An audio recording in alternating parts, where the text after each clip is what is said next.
Hey, fan addicts, we're back at it. And today we're going to take a look at Steph Curry dropping 51, but I'm just going to use this as a backdrop to talk about underlining issue or get some things off my chest. I know it's not going to be popular, but I'm going to say it. All right, I'm going to say it. Before I do, let me preface my comments by stating that I am a Golden State Warriors fan. However, I am not a Steph Curry fanboy. I've been a Golden State Warriors fan long before Steph Curry was there. I won't say long, but let's say before he was there. When they had Baron Davis, they had Monte Ellis, they had Steven Jackson, they had Al Harrington. I am a Golden State Warriors fan. For some reason, they drafted Steph Curry.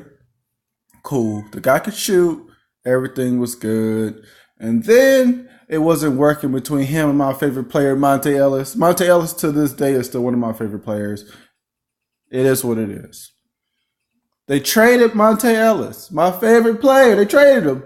And I was broken. At that point, I thought about not being a Golden State Warriors fan. And then I'm watching Steph Curry. This guy would literally, and I'm not kidding, trip over lines on the court. Like, he literally sprained his ankle, was out for like 30 games. And I'm like, you trade our best player away for a guy who ain't even going to be playing. I was not a happy camper. But I stuck through it. And now I guess I get to reap the benefits of being a Golden State Warriors fan. So don't call me a bandwagoner, because that's not true. I watch Andre Beatrice. Y'all don't even know who this so you're about to curse this guy out.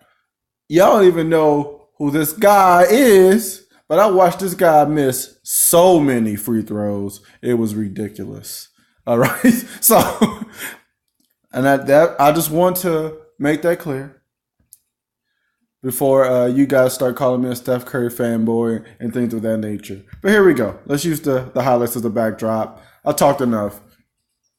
And this unpopular opinion is, drumroll, Steph Curry is one of the most dominant players we've ever seen and the most dominant player in the NBA today. And I know, when you say a word like dominant, you think of like Shaq, right? Because it's such a masculine word. You think of somebody 6'9", 6'10", 7 feet, over 200 pounds. And Steph Curry does it his own way.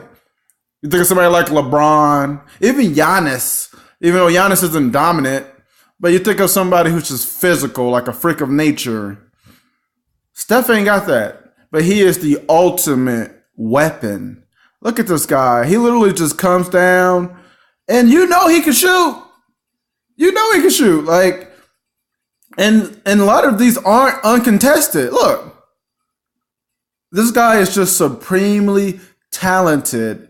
And I think that's why he gets hate, because his dominance is predicated on talent and not physicality. And I just think it's a new NBA and people just don't want to accept it. I mean, this guy's a 2-time MVP, first ever unanimous MVP. And I mean, that speaks alone to my statement that I'm right. He is one of the most dominant players we've ever seen, because nobody's ever got a unanimous MVP except for him. So when you're like, and look, and he'll literally beat you like in the second and third quarter. Like, the game will be over. And like, these aren't, look at that. He's like a nuke. He's literally like a nuke. It's like dropping a nuke on DC. That's pretty much what he's doing. So you guys let me know what you think in the comment section below. Am I being a fanboy? I'm really not. I'm not even a Steph Curry like super fan. But you just have to be objective there. I would put him up there with Shaq. I mean, multiple rings. The guy is supremely talented. He's dominant. He's just doing it in a different fashion. I'd put him up there with LeBron. Again, he's going to have more rings than LeBron. He's just doing it in a different fashion. He was winning rings before KD got there. Who was the best player on that team before KD got there? Who was the unanimous MVP before KD got there? Why did KD want to go there? So I just think people hate Steph Curry. I'm not going to hate him. I'm going to be objective, even though he's not even my favorite player on Golden State right now. That would be Clay. However, I do appreciate his talent. You can't work on height, right? You can't work on growing to be 7 feet, but you can work on your skills and maximize your package. And I don't think that should negate him from being in the discussion as the most dominant player we've ever seen. At least one of them. He's not the most, right? But he's one of them. And I know 101, he ain't going to beat LeBron. He ain't going to beat KD. He ain't going to beat James Harden. Shit, he might not even beat Westbrook. right. And I ain't even saying like Westbrook's a bad player, but unfortunately for all of them, the NBA has played 5-on-5 and not 1-on-1.